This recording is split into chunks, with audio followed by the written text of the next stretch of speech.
زلف سرکار سے جب چہرہ نکلتا ہو. Subscribe our YouTube channel and watch. الحمدللہ الحمدللہ رب العالمین والعاقبۃ للمتقین والصلاۃ والسلام علی وعلی آلہ وصحبہ اجمعین. اما بعد فاعوذ باللہ من الشیطان الرجیم. بسم اللہ الرحمن الرحیم. وما خلقت الجن والانس الا ليعبدون. صدق اللہ العظیم. مولا سے اپنے ملتا ہے بندہ نماز میں. مولا سے اگر معاملات نہ ہو درست انسان کے، اگر معاملات نہ ہو درست انسان کے، تو جانور سے بھی بدتر ہے آدمی کی حیات. تو جانور سے بھی بدتر ہے آدمی کی حیات. اے خاتون جنت کی پیروی کرنے کا دعویٰ کرنے والیوں، آؤ ذرا دیکھو حضرت فاطمہ رضی اللہ تعالیٰ عنہ کی عبادتوں کا کیا عالم تھا اور وہ کس قدر سجدوں کی متوالی تھی. روایتوں میں آتا ہے کہ جب مدینے کے سارے لوگ کھا پی کر سو جاتے تو حضرت فاطمہ رضی اللہ تعالیٰ عنہ بجائے آرام کرنے کے وہ اپنے کام کاج سے فارغ ہو کر مصلی بچھاتی اور نماز کے لیے کھڑی ہوتی، اور وہ اس قدر طویل قیام اور طویل سجدے کرتی کہ کبھی کبھی ایک ہی سجدے میں سارے کے سارے رات ختم ہو جاتی. حضرت فاطمہ رضی اللہ تعالیٰ عنہ کا ایک سجدہ ادا نہ ہو پاتا اور ایک ہی سجدے میں فجر کی اذان ہو جاتی. چنانچہ حضرت فاطمہ رضی اللہ تعالیٰ عنہ اپنی نماز سے فارغ ہو کر اپنے رب سے دعائیں کرتی کہ اے میرے رب، تو نے کتنی چھوٹی چھوٹی راتیں بنائی ہیں کہ تیری رات ختم ہو جاتی مگر فاطمہ کا ایک سجدہ ادا نہ ہو پاتا. قربان جائے حضرت فاطمہ رضی اللہ تعالیٰ عنہ کے اس عبادت پر کہ کبھی سجدے میں کبھی قیام میں تصویر دہلی کرتے اور قرآن کی تلاوت کرتے کرتے ساری کی ساری رات گزار دیتی، پھر بھی دل کو اطمینان نہ ہو پاتا. مگر آج ہم اور آپ ہے کہ ایک وقت کا سجدہ بھی قاعدے سے ادا نہ ہو پاتا. پھر بھی معلوم کیا ہوتا ہے کہ ہم سے بڑھ کر قرآن نمازی کیا ہو سکتا ہے. خوش قسمتی سے اگر ہماری بات خواتین نماز بھی پڑھتی ہے تو ان کی سجدوں میں لذت و طرف نہیں ہوتا، خشوع و خضوع نہیں ہوتا. ہاں نہیں ہوتا ہے کہ سر سجدے میں دل امور و خانہ-داری میں، سر سجدے میں دل بال بچوں پر، سر سجدے میں دل فیشن اور بازاروں میں، سر سجدے میں دل دنیا داری اور مکاری میں، دل دنیا داری مکاری میں. میری اسلامی کی جان پیاری ماں اور بہنوں، آپ ہی بتائیں کہ ایسی نمازیں کیا رنگ لا سکتی ہے. حضور صلی اللہ علیہ وسلم نے فرمایا جب تم نماز پڑھو تو اچھی طرح وضو کر کے نماز پڑھو، خضوع کی نماز کے ساتھ نماز پڑھو، اچھے طریقے سے نماز پڑھو، اطمینان و سکون کے ساتھ نماز پڑھو. نماز میں اللہ اور بندے کے درمیان سارے حجابات اور پردہ اٹھ جاتا ہے اور بندے سجدے میں اپنے رب کا نظارہ کرتا ہے. آئیے گفتگو کاری بنا سے پہلے ایک مرتبہ پڑھ لیا جائے. اللہم صلی اللہ مولانا محمد الباری وسلم صلی اللہ علیہ وسلم. رسول اللہ صلی اللہ علیہ وسلم زمانے میں ایک صالح اور پرہیزگار عورت تھی جو نمازی پنجگانہ کی بڑی پابندی اور عابدہ تھی. جو ہی مؤذن سے اذان سنتی وہ اپنے کام کاج کو چھوڑ کر نماز کی تیاری میں مصروف ہو جاتی.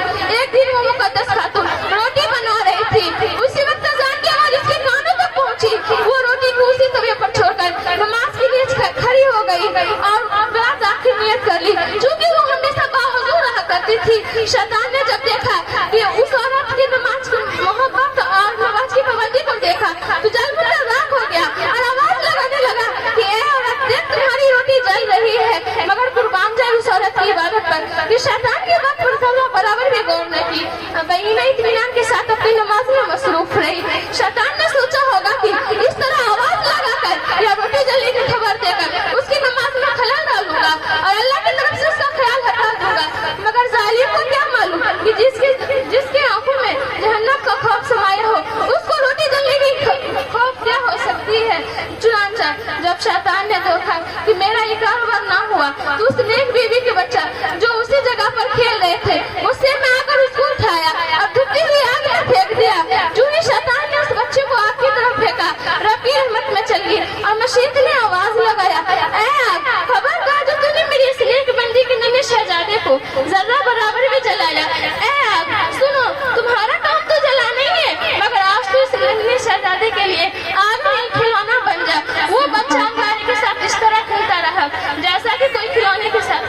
سبحان اللہ جب یہ سبحان بات اللہ دھیرے دھیرے حضرت عیسیٰ علیہ السلام تک پہنچی تو حضرت عیسیٰ علیہ السلام نے اس عورت کو بلایا اور پوچھا کہ اے عورت آخر کون سا تمہارا ایسا پیارا محبوبہ عمل ہے جس کی وجہ سے تمہارا بچہ انگارے کے ساتھ کھیلتا رہا، پھر بھی اس کے دل انگارے کے ساتھ کھیلتا رہا، پھر بھی اس کے بدن پر ذرہ برابر بھی کھروچ نہ آیا؟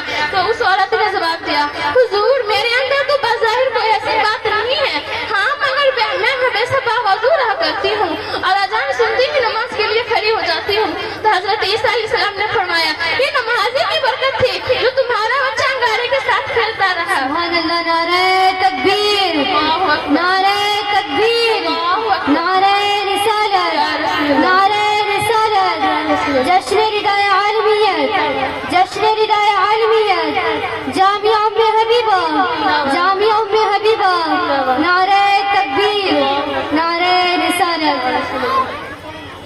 اگر آج بھی ہو ابراہیم سا ایمان پیدا، اگر آج بھی ہو ابراہیم سا ایمان پیدا، آپ کر سکتی ہیں انداز گلستہ پیدا، آپ کر سکتی ہیں انداز گلستہ پیدا۔ موت سے کس کو رشتہداری ہے، موت سے کس کو رشتہداری ہے، آج ہماری کل تمہاری باری ہے، آج ہماری کل تمہاری باری ہے۔ جاگنا ہے جاگ لے افلاک کے سائے تلے، جاگنا ہے جاگ لے افلاک کے سائے تلے، حشر میں سونا پڑے گا خاک کے سائے تلے، حشر میں سونا پڑے گا خاک کے سائے تلے۔ کیا پوری دنیا میں کوئی ماں کا لال ایسا ہے جو کہے کہ میں نہیں مروں گا، یا کوئی عورت ایسی ہے جو کہے کہ میں نہیں مروں گی؟ ہرگز نہیں، چاہے وہ مرد ہو یا عورت، چھوٹی ہو یا بڑی، مسلم ہو یا کافر، سب کا ایک ہی خیال ہے اور ایک ہی فکر ہے کہ ہمیں مرنا ہے، ضرور مرنا ہے۔ موت سے نہ آج تک کوئی بچا ہے، موت سے آج تک نہ کوئی بچا ہے اور نہ بچ پائے گا۔ تو اللہ میرے اسلامی ماں اور بہنوں، جب آپ جان چکے ہیں کہ ہمیں مرنا ہے اور بہرحال مرنا ہی ہے، تو آپ اللہ سے جھوٹ کیوں بولتی ہو، نماز روزہ کیوں نہیں رکھتی ہو، اور جھوٹ اور چگلی کیوں کرتی ہو، غیبت کیوں کرتی ہو؟ کیا تمہیں معلوم نہیں ہے کہ چگلی اور غیبت انسان کی نیکیوں کو اس طرح کھا جاتی ہے جیسا کہ آگ لکڑی کو؟ ایک نہایت ہی غریب اور صالح انسان تھا مگر بڑا ہی نمازی تھا، وہ ایک وقت کی نماز بھول کر نہیں چھوڑتا تھا، وہ بال بچے دار تھا اور ان کی بیوی بھی تھی، مگر غریبی اور مفلسی نے بری طرح پریشان کر رکھا تھا، وہ تو اپنے بھوک کو ذکر الہی سے مٹا لیتا تھا، مگر گھر میں بچے اور اہلیہ کی حالت گڑبڑ تھی۔ چنانچہ جب اس کی بیوی نے صبر کا پیمانہ لبریز ہوا، اس نے اپنے شوہر سے کہا، اے مرد صالح، آپ تو اپنی بھوک کو ذکر الہی سے مٹا لیتے ہیں، مگر ذرا اس بچے پر ترس کھائے اور کچھ کما کر لائے۔ تو صبح ہوئی، وہ مرد چوراہے پر جا کر مزدوروں کے صف میں کھڑا ہو گیا، مگر جسمانی کمزوری اور لاغری کی وجہ سے کسی نے بھی اسے مزدوری پر نہ رکھا، تو وہ مسجد میں جا کر اپنے ذکر الہی میں مشغول ہو گیا۔ پھر شام ہوئی، وہ اپنے گھر کی طرف چلا، جب گھر آیا تو اس کی بیوی انتظار میں تھی کہ کچھ کما کر لائیں گے تو اس بچے کو کھلا کر بھوک مٹاؤں گی، مگر خالی ہاتھ دے کر مایوس ہو گئی اور بولی کہ کہاں ہے آپ کی مزدوری؟ تو اس کے شوہر نے کہا، صبر کرو کیونکہ میرے مالک آج اور کل کا مزدوری ایک ہی دن دینے کا وعدہ کیا ہے، اور انشاءاللہ میں کل کچھ ساز و سامان لے کر آؤں گا۔ تو پھر صبح ہوئی، پھر وہ مزدوروں پر جا کر مزدوروں کے صف میں کھڑا ہو گیا، مگر آج بھی اسے کسی مزدوری پر نہ رکھا، اور وہ کل کی طرح آج بھی جا کر اپنے ذکر الہی میں مشغول ہو گیا اور پورے دن اپنی رکھی مزدوری میں گزار دی۔ جو شام ہو رہا تھا، اس مرد کا دل دھڑک رہا تھا، یا اللہ آج میں اپنی بیوی سے کیا بہانہ کروں گا اور کیا کہہ کر اسے چپ کراؤں گا؟ آج تو وہ یقیناً میرے انتظار میں ہوگی کہ میں غلہ اور ضرورت کے سامان لے کر آنے والا ہوں، مگر وہ بیچارہ کبھی سوچتا کہ گھر ہی نہ جاؤں، مگر وہ کب تک اپنے گھر سے دور رہتا اور اپنے اہل و عیال کو دھوکے میں رکھتا۔ چنانچہ وہ ایک بار پھر ہمت کی اور اپنے گھر کی طرف قدم بڑھایا۔ جب اپنے گھر کے قریب پہنچا تو آخرکار اس کی منتظر بیوی نے دیکھ لی اور دوڑتے ہوئے قریب آئی، بولی کہ کہاں ہے آپ کی مزدوری اور کہاں گیا آپ کے مالک کا وعدہ؟ تو اس کے شوہر نے کہا، اے میری بیوی صبر سے کام لو، کیونکہ میری مالک ہے جس کے میں کام کرتا ہوں، وہ اپنے وعدے کو کبھی نہیں بھولتا، انشاءاللہ تعالیٰ وہ تینوں دن کی مزدوری ایک ہی دن میں دے دیں گے، کیونکہ وہ بہت مہربان ہے، رحیم و کریم ہے، شفیق ہے،